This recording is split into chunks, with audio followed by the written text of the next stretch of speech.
예, 오늘은 글로벌 인사 이트라는 새로운 코너로 찾아뵙게 됐습니다. 네.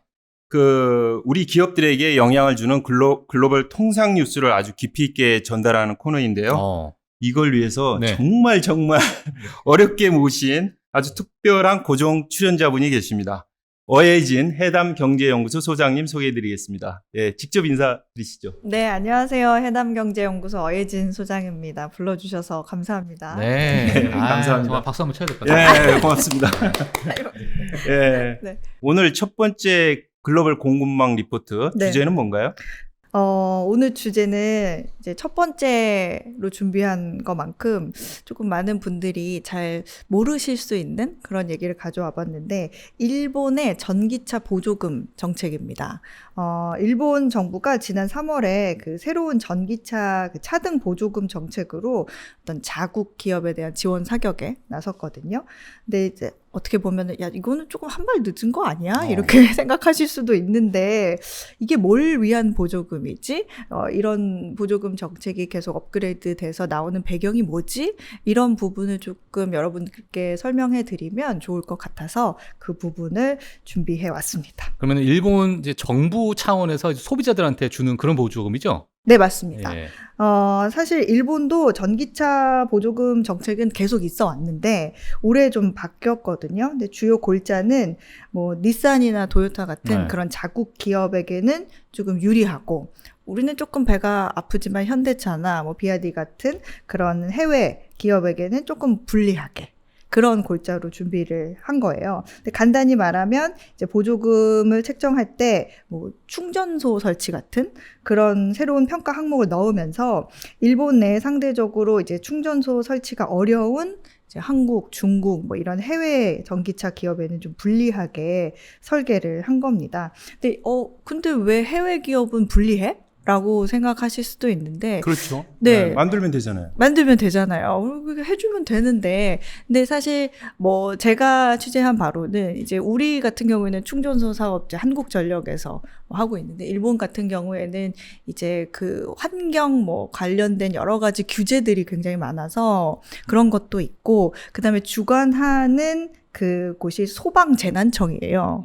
그리고 또 일본에서 또 까다롭게 규제가 많으니까 이런 것들을 다 이제 커버하기 위해서는 아무래도 해외 기업이 들어와서 이 관문들을 그러네요. 다 넘기기에는 조금 현지 기업이 더 유리하겠네. 예, 어려운 부분도 있고, 아무래도 안전 조치나 이런 것들에 대해서 기타 규제들이 복잡하기 때문에 진입이 쉽지 않은 그런 부분이 있는 것 같습니다.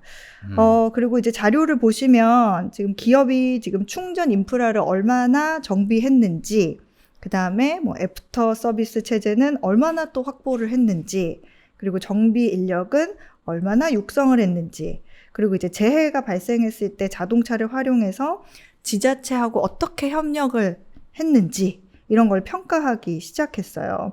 근데 이미 평가가 이루어져서 올해 지급될 보조금이 산출됐기 때문에 이제 와서 조금 잘한다고 해서 보조금이 늘지는 않고, 이제 지금 잘하면 이제 내년에 보조금이 이제 올릴 수 있게 되는 그런 것들인데, 지금 뭐 1, 2, 3, 4 제가 얘기한 것들을 보시면 뭐 지자체와 협의 이런 것들도 봤을 때는 해외 기업이 하기에는 조금 벽이 조금 있을 수밖에 없는 그런 것들이죠. 그러니까 단순히 예를 들면 뭐 투자를 해서 만약에 이런 보조금을 받을 수 있다라고 네. 하면은 괜찮은데, 네. 이 조건 자체를 되게 두리뭉실하게 만들어서 네. 협업을 잘했냐 못했냐는 되게 주관적인 평가가 될 수도 있잖아요. 그렇죠.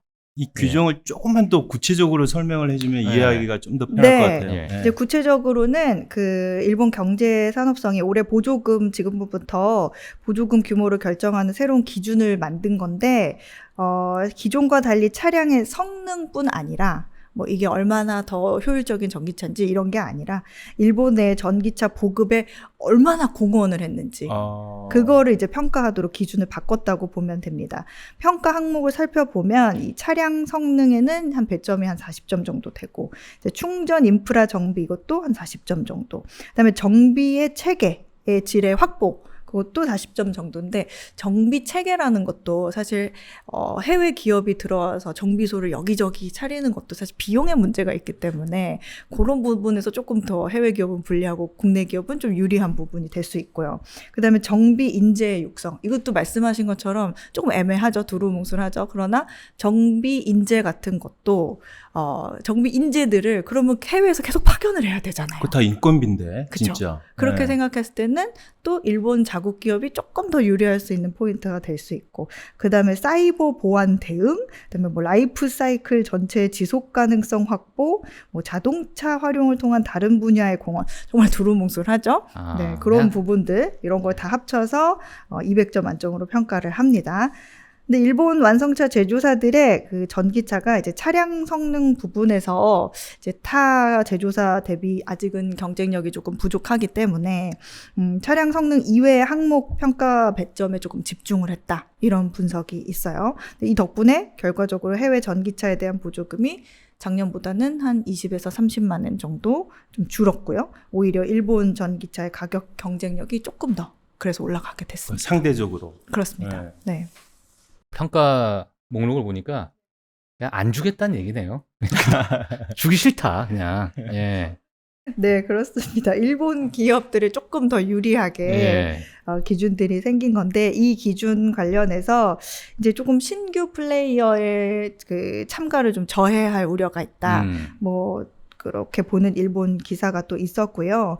그 다음에 향후 해외의 뭐 전기차 메이커가 시장에 참여했을 때 좀 중장기적으로 충전 인프라 확충 정비에 나선다고 해도 보조금 지원책 실시 1년째부터 이미 일본에서 자동차를 발매하는 메이커와 보조금 측면에서 좀 큰 차이가 생겨버린다는 그런 이유에서 붙어버린다는 그런 이유가 있습니다. 그리고 실질적으로 보조금에 의한 이제 진입 장벽이 이렇게 처음부터 격차가 나버리면 생길 수 있다는 그런 얘기가 되고요. 그다음에 일본 전기차 시장을 선도하는 이제 닛산 비롯해서 자국 기업들이 이제 급속 충전기 설치 수 확대, 그다음에 아까 말씀드렸던 뭐 재해시의 지자체와의 뭐 협력, 뭐 이런 것들에 적극적으로 이미 공헌을 해왔거든요. 그러니까 이미 공헌을 해왔던 거를 점수를 더 주겠다, 그렇게 포함을 한 거기 때문에 그 결과 이제 대부분의 일본 전기차는 보조금 규모가 그대로 유지가 됐어요. 자료 한번 보실까요? 요 보조금 규모인데, 올해 보조금 규모를 보면은 이제 일본에서는 이제 국산차죠. 그러니까 닛산, 미쓰비시, 도요타 보면은 거의 그대로입니다. 거의 그대로고, 그 다음에 테슬라, 아우디, 그다음 벤츠 보조금이 지난해와 조금 비슷하게 그나마 유지가 됐는데, 폭스바겐, 볼보, 비아디, 현대 등은 보조금이 좀 삭감이 됐죠. 네. 구체적으로 이제 비아디와 현대가 각각 30만 원, 20만 원 정도 보조금이 줄었어요. 예. 아니 근데 뭐 지금 수입차 중에서도 지금 저렇게 확연하게 갈리는 이유가 네네. 뭐 혹시 뭐 따로 있나요 또? 그거는 예.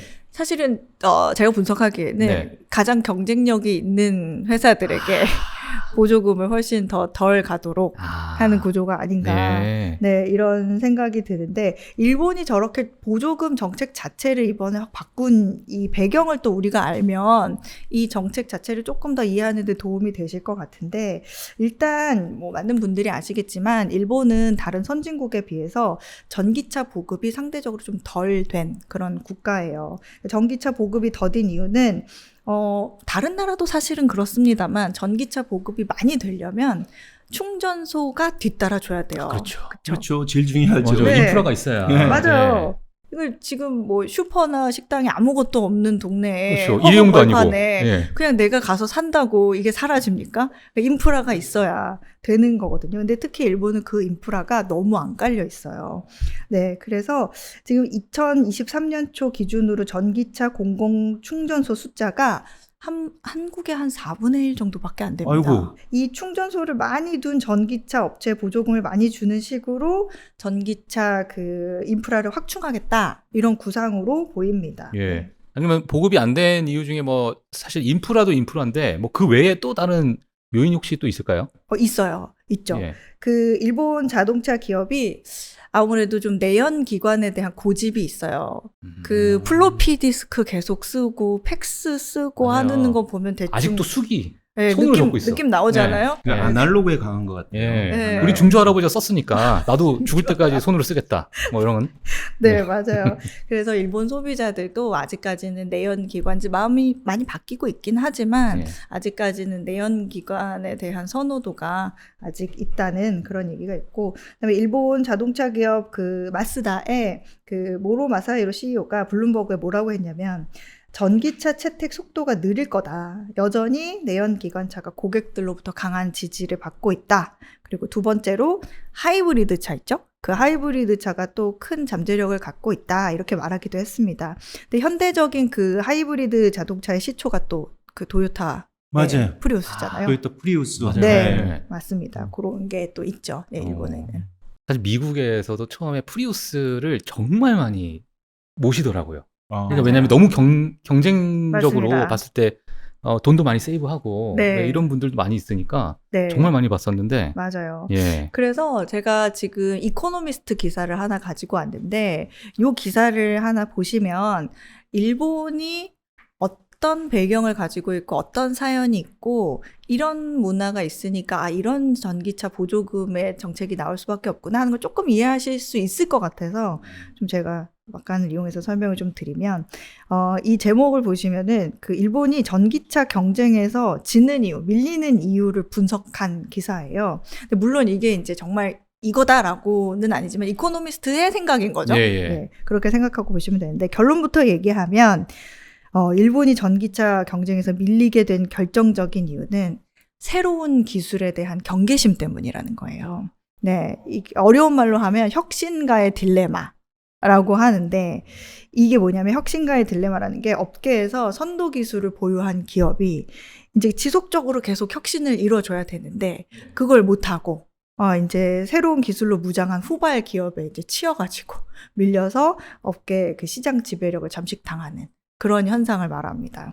근데 이제 과거에 일본이 그런 상처가 사실 있어요. 그 전자제품, 뭐 가전제품 기술 개발에 있어서는 정말 시장 점유 1위였고 정말 소니 하면 우와 막 맞아요. 그랬었는데 워크맨도 네. 그렇고 혁신가였잖아요. 저희 네. 친할머니께서 돌아가시기 전에 소니 TV 사라 이런 돌아가셨거든요. 예. 그랬는데 지금은 소니가 지금 언제적 소니냐 삼성이 짱이지 뭐 이런 상황이 됐잖아요.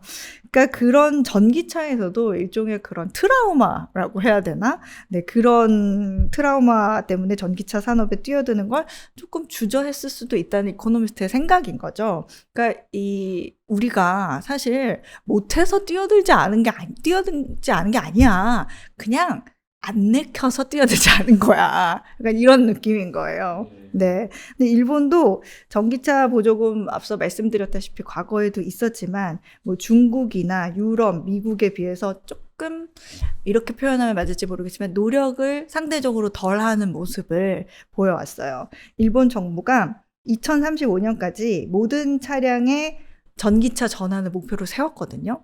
근데 이제 다른 나라는 전기차, 무조건 전기차여야 돼 했는데 일본 같은 경우에는 여기에 하이브리드 차량도 그 범주에 넣었어요. 그리고 이제 여전히 전기차 보조금보다 수소연료 자동차, 이 수소연료 전기차에 대한 보조금이 훨씬 많다는 점. 이런 등이 좀 뒷받침을 해주고 있고, 그래서 일본 내부에서는 좀 더 발전된 시장의 변화를 따라가기에는 우리가 너무 늦게 움직이고 있는 것 같다. 이런 비판도 있고요. 무슨 뭐 기사에도 잠깐 나오긴 했지만 표현이 뭐 이 정도는 아니었지만 지금이 무슨 도쿠가와 이에야스 시대냐? 밖에서 무슨 일이 벌어지고 있는지 안 듣고 안 보지? 그러니 뭐 거기에 그렇게 썼다는 건 아니지만 제가 여러분들이 이해하기 쉽게 좀 이렇게 표현을 하자면 네, 막부 시대냐 안 듣고 안 보지 고집 부리지 그러니까 자꾸 충성 고객도 잃는 거 아니야 이런 식의 비판을 하고 있습니다. 왜냐하면 전기차 같은 거는 하드웨어보다는 소프트웨어를 조금 더 집중을 해야 되는데 일본은 하드웨어에 집중을 더 많이 하는 산업을 가지고 있으니까 언제까지 하드웨어 집중할래? 지금은 이제 소프트웨어야 전기차는 이렇게 비판을 하는 거죠. 근데 실제로도 전 세계 전기차 판매 20위 가운데 일본 자동차 기업은 한 곳도 없습니다. 아, 그래요? 네. 어휴. 전체 20위 중에? 네. 누가 이에야스 그 시대가 얘기 나오는 거예요, 그러니까. 그러네. 자동차 자체로는 엄청난 강국이잖아요, 사실은. 그렇죠. 되게 굉장히 의외죠. 예. 네. 이코노미스트가 그리고 또 한 가지 지적을 했는데 그걸 보시면 아예 처음부터 잘못된 방향으로 길을 틀었다. 그러니까 첫 단추 잘못 꼈다. 왜냐하면 일본이 오래전에 선택해서 이제 막대한 투자를 해왔던 미래차 산업은 전기차가 아니라 수소연료 자동차. 네, 수소연료 전지 자동차였으니까.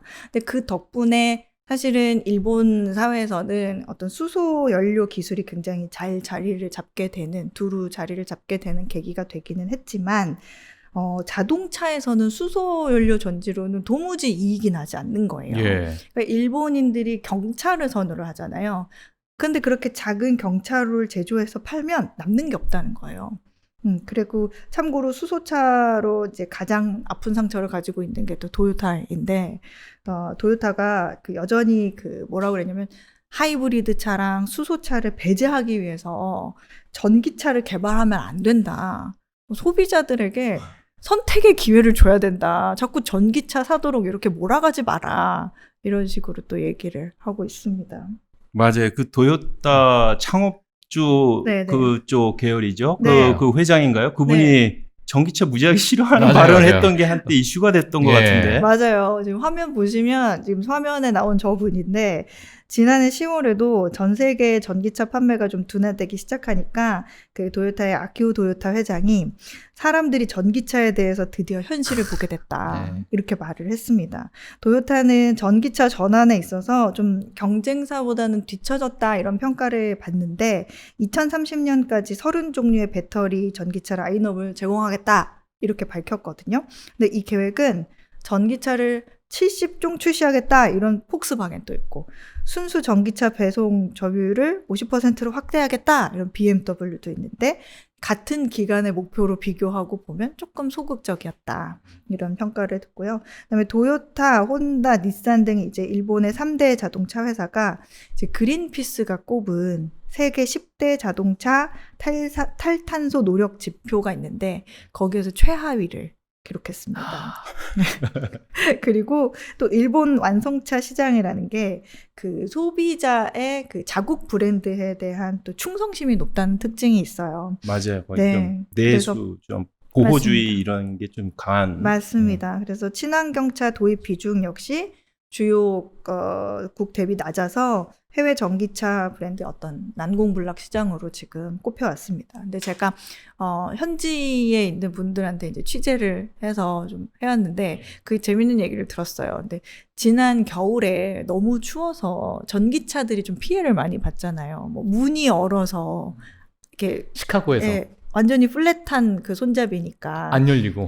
예. 뭐 시동 잘 안 걸리고 어떤 겨울에 전기차에 대한 문제점이 이렇게 드러나는 그런 시간이 됐었는데 일본에서도 그런 일이 발생했던 거죠.